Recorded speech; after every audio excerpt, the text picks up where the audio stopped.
Welcome to English out. दोस्तों, DU JAT के exam की क्या स्ट्रेटेजी रखी जाए, किसका वेटेज ज्यादा है, किसका वेटेज कम है, या यूं कहें कि अगर डीयू जैट के टॉप 3 या टॉप 5 कॉलेजेस में एडमिशन लेना है तो उसकी क्या स्ट्रेटेजी रखी जाए, इस बारे में आज हम बात करेंगे। तो चलिए स्टार्ट करते हैं। एक पोस्टर आप देख रहे हो यहां पर जिसमें हमने लिखा हुआ है स्ट्रेटेजी टू गेट इनटू शहीद Sukhdev college of business studies. हम सीबीएस की बात कर रहे हैं, कॉलेज ऑफ बिजनेस स्टडीज की बात कर रहे हैं। इसमें हमने एक्चुअली किया क्या है कि 2020 के पेपर की एनालिसिस की हुई है, जिसमें बहुत नुआंसेस की बात की हुई है, बहुत मेटिकुलसली चेक किया हुआ है कि क्या पेपर एनालिसिस था। उसके बेसिस पर हम ये डिसाइड कर सकते हैं कि इस साल यानी 2021 में आपको अगर डीयू जैट क्वालिफाई करना है, टॉप 3 या टॉप 5 कॉलेजेस में आना है, तो कैसे प्रिपरेशन करना है, इसी के बारे में सारी बातचीत की गई है। सो आप सब जानते हो कि डीयू जैट जो है वो एक नेशनल लेवल का पेपर है, जिसमें हम बी ऑनर्स इकोनॉमिक्स की बात करते हैं, बीएमएस की बात करते हैं, या बीबीए इन एफआईए की बात करते हैं। जैट के 2020 का एग्जाम पैटर्न था, जो एग्जाम एनटीए ने कंडक्ट कराया था। ये 2 स्लॉट्स में ये एग्जाम हुए थे और पेपर का जो टाइम था वो ड्यूरेशन 2 आवर का था। 100 क्वेश्चन थे, मैक्सिमम मार्क्स 4 आवर्स का था। ये सब हम जानते हैं। कहां से किस सेक्शन से कितने क्वेश्चन पूछे गए थे, इसके बारे में हम बात कर लेते हैं कि किस सेक्शन से कितने क्वेश्चंस इसमें मेनली पूछे गए थे। देखिए, जो जीके वाला सेक्शन था उससे 10 से 12 क्वेश्चन थे, जहां पे मैक्सिमम बिजनेस जीके के क्वेश्चंस थे या करंट अफेयर के क्वेश्चन थे। 12 क्वेश्चंस तकरीबन ये एक टेंटेटिव एनालिसिस है कि 12 क्वेश्चन वहां से आए थे। अगर मैं जनरल इंग्लिश की बात करूं तो 16 से 18 क्वेश्चंस थे, जहां पे आरसी के 12 क्वेश्चंस थे और बाकी सारे क्वेश्चंस थे जो जनरल ग्रामर से थे। जो पैटर्न था वो इजी टू मॉडरेट और इजी टू मॉडरेट था, यानी ठीक ठाक क्वेश्चन करने के लिए था। रीजनिंग की बात किया जाए तो इस पेपर में सबसे आसान अगर कुछ होता है तो वो होता है रीजनिंग, जहां पर आप आराम से और अच्छे तरीके से इस चीज को अटेम्प्ट कर सकते हो।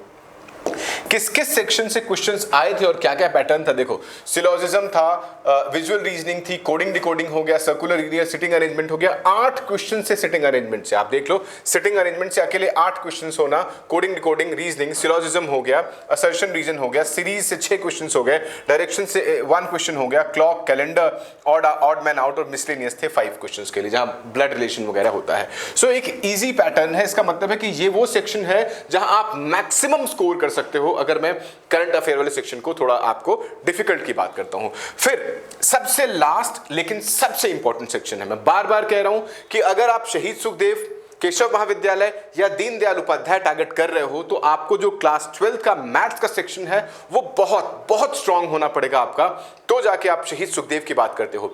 इसी वीडियो में हम ये भी बात करेंगे कि किस स्कोर पर, यानी जैट के पेपर में कितने क्वेश्चन आपके सही होने चाहिए, तो 12th का स्कोर क्या होना चाहिए, या यूं कह लें कि 12th के कितने स्कोर पर कितना आपका क्वेश्चन सही होने चाहिए, तो आप शहीद सुखदेव या बाकी कॉलेजेस की बात कर सकते हो। आइए स्ट्रेट अवे हम चलते हैं क्वांट्स के बारे में बात करते हैं कि क्वांट्स का पिछले साल का सिलेबस कैसा रहा और क्या रहा।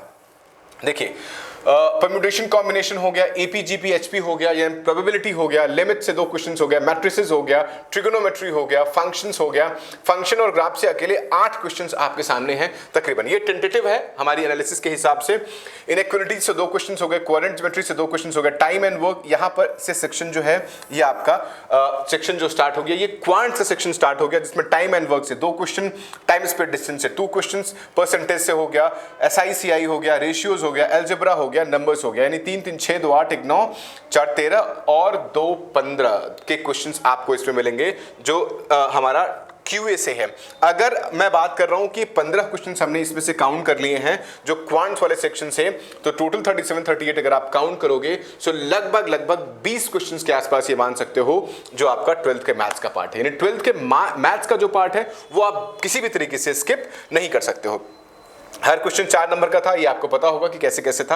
अब हम देखते हैं कि किस किस स्कोर पर क्या क्या आपको यहां पर एवरेज आपको मिल सकता है। आप देख सकते हो सामने स्क्रीन पर कि किस किस स्कोर पर आपको क्या मिल सकता है। अगर मैं शहीद सुखदेव की बात करूं बीएमएस पे, तो 230 से 240 के स्कोर पर आप देख सकते हो कि आपको शहीद सुखदेव मिल सकता है। दीनदयाल उपाध्याय 200 से 210 के स्कोर पर, केशव महाविद्यालय आपको 200 से 210 के स्कोर पर, दोनों इक्वल कॉलेज है, आप इंटरचेंजेबली है। और बीबीएफआईए 230 से 240 के स्कोर पर ही एफआईए लोग डिलिबरेटली सिलेक्ट करते हैं। सो ये स्कोर यानी जो एक्सपेक्टेड कट ऑफ थी ये जो 2020 में, वो यही गई थी कि 230 से 240 में। मैं बार बार कह रहा हूं कि ये टेंटेटिव है, ये एक एनालिसिस है जिससे आपको आइडिया मिल जाए कि 2021 के पेपर की तैयारी आपको किस तरीके से करनी है। हम और आगे बढ़ते हैं, इसमें देखते हैं कि क्या क्या रिक्वायर्ड है अगर आप डीयू जैट का एग्जाम क्वालिफाई करना चाहते हो। तो और क्या परसेंटेज 12th का आपका होना चाहिए।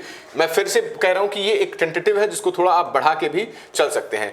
अगर आपका स्कोर, जैसे कि हम जानते हैं कि 12th के मार्क्स का जो वेटेज होता है 35% होता है और जो एंट्रेंस होता है उसका वेटेज 65 होता है। सो अगर आपका स्कोर 90 to 95, मान लो कि आपका स्कोर अगर 90 to 95 है तो आपका 70 से 72 क्वेश्चन आपके करेक्ट होने चाहिए। बहुत मुश्किल है इतने क्वेश्चन करेक्ट कर पाने। सो आपका 240 से 250 के आसपास का एवरेज स्कोर हो जाता है। अगर आपका 85% है, ये जनरल कैटेगरी को ध्यान में रखकर बनाया गया हुआ है, सो यहां पर आपके 75 क्वेश्चंस आप मान के चलो आपके सही होने चाहिए। अगर 80% स्कोर है तो 80 सही होने चाहिए और अगर 70% है तो 85 आपके क्वेश्चन सही होने चाहिए, जो कि कर पाना बहुत बड़ी बात होती है कि अगर आप 85 क्वेश्चंस ड्यूजैट के पेपर में सही कर पाते हैं तो बहुत अच्छी बात हो जाती है। सो टेंटेटिव आइडिया क्या है कि आपका जो स्कोर है वो 240 से 250 के बीच में अगर रहता है तो आप आसानी से क्रैक कर जाते हो। ये रेंज बढ़ भी सकता है, आप इसको 280 तक का टेंटेटिव भी मान सकते हैं कि 280 तक का स्कोर भी आप इसको रख सकते हैं, क्योंकि ये हम एक एनालिसिस कर रहे हैं तो ये वेरी कर सकता है, ये डिफॉल्ट नहीं है, ये सेट नहीं है। लेकिन 280 का स्कोर एक आइडियल स्कोर है जहां पे आप अपने आप को बहुत अच्छे स्कोर की एजम्पशन कर सकते हो कि एजम्पशन होना चाहिए। और हम देखते हैं क्या क्या टॉपिक इसमें होते हैं जो इंपॉर्टेंट है।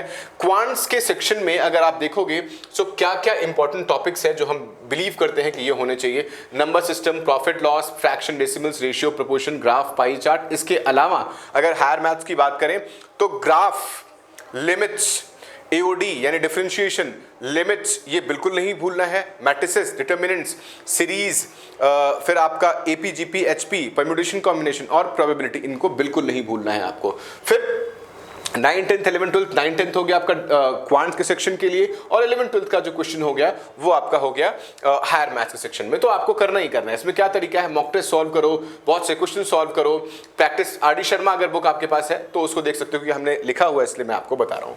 फिर रीजनिंग के लिए क्या इंपॉर्टेंट टॉपिक है, word sequence, terms and prepositions, time sequence, number series, directions, missing character, verbal analogy. इसके अलावा इसमें आप सिलोजिज्म भी देख सकते हो, सिटिंग अरेंजमेंट भी देख सकते हो, इंपॉर्टेंट क्वेश्चंस है, लीनियर अरेंजमेंट, सर्कुलर अरेंजमेंट, सब कुछ ऐड ऑन कर सकते हो एनालिटिकल रीजनिंग में। और इसके अलावा हमने डीयू जैट के सिलेबस के ऊपर एक प्रॉपर वीडियो बना रखी हुई है जिसमें हर एक टॉपिक को, higher maths, verbal English, verbal ability यानी रीजनिंग की, इंग्लिश की बात कर लें, रीजनिंग की बात कर लें, मैथ्स की बात कर लें, जीके की बात कर लें। सो वो वीडियो इस लिंक पर भी जाकर के आप देख सकते हो, वहाँ से भी आपको काफ़ी हेल्प मिल जाएगी और ये लिंक आपको हम डिस्क्रिप्शन में भी दे देंगे। अगर जनरल इंग्लिश की बात किया जाए तो वोकैबुलरी हो गया, ग्रामर हो गया, एलिमेंट्री ग्रामर हो गया, आरसीज रीडिंग कॉम्प्रिहेंशन हो गया, इन सब की प्रैक्टिस के बारे में बताया गया हुआ है। और यहाँ पर यह भी लिखा हुआ है कि कैसे आप प्रैक्टिस करोगे, वोकैब की प्रैक्टिस कैसे करनी चाहिए। सो यहाँ पर लिखा हुआ है, अगर आप देखो तो learn vocabulary regularly, like make a 5 days cycle. पहले दिन आप 20 वर्ड याद करो, सेकंड दिन आप 20 और याद करो और पहले दिन का वर्ड रिवाइज करो, तीसरे दिन 20 और याद करो और 1+2 यानी 40 वर्ड जो याद किए हैं उनको देखो। फिर चौथे दिन आपका टोटल 80 वर्ड्स हो जाएंगे। यानी हर दिन 20 लर्न करने का टारगेट बनाओ और अगले दिन आपको जो पीछे के दिन होते हैं ऐड करते चले जाओ। ये आप 10 दिन का शेड्यूल रखो, इतना सफिशिएंट आपको क्वेश्चन मिल जाएगा कि आपको प्रॉब्लम सॉल्व हो जाएगी। और करंट अफेयर्स के लिए हमने लगभग सारी वीडियोस दे रखी हुई हैं जिससे आपको क्लियर कर सकते हो। यानी पिछले 6-8 महीने की वीडियोस करंट अफेयर्स की, मिक्स करंट अफेयर्स की, टोटल करंट अफेयर्स की वीडियोस हमने ऑलरेडी दे रखी हुई हैं, वहां से भी आप इसको सीख सकते हो। और रेस्ट मॉक टेस्ट के ऊपर आप जितना ज़्यादा फोकस करोगे उतना ज़्यादा अच्छा होगा। मॉक टेस्ट के लिए हमारा जो वेबसाइट है trymock.in, वहाँ पर लॉगिन करके आप मॉक टेस्ट के लिए देख सकते हो। उसके ऊपर वीडियो ऑलरेडी आपको मिल जाएगी जहाँ पे कैसे हम मॉक टेस्ट बनाते हैं। सो ये सारे के सारे कॉन्सेप्ट्स हैं आपके, और एक मॉक टेस्ट तो आप वीकली आपको देना ही देना चाहिए। रिविजन करो, प्रैक्टिस करो और क्वेश्चंस ज़्यादा लगाओ। मोर ओवर, चाहे वो रीजनिंग हो, चाहे वो इंग्लिश हो, चाहे वो क्वांट्स हो, चाहे वो मैथ्स हो, सबसे ज़्यादा फोकस इस बात पे करो कि हम कॉन्सेप्ट्स के बारे में नहीं, क्वेश्चंस जितने ज़्यादा से ज़्यादा हो सकते हैं क्वेश्चन सॉल्व करो। और जो सबसे इंपॉर्टेंट पॉइंट है यहाँ पर देखो लिखा हुआ है 4 to 5 आवर्स की स्टडी की बात की गई है कि 4 to 5 आवर्स की स्टडी आपकी डेली की होनी चाहिए। यहाँ मैं आपको और ऐड करूँगा कि अगर इसको 4 to 5 के बजाय अगर आप इसको 5 to 7 आवर्स डेली कर पाते हैं तो बहुत बढ़िया हो जाएगा आपके लिए। सो मैं उम्मीद करता हूं कि जितनी भी इंफॉर्मेशन है वो आपको बहुत हेल्पफुल लगी होगी।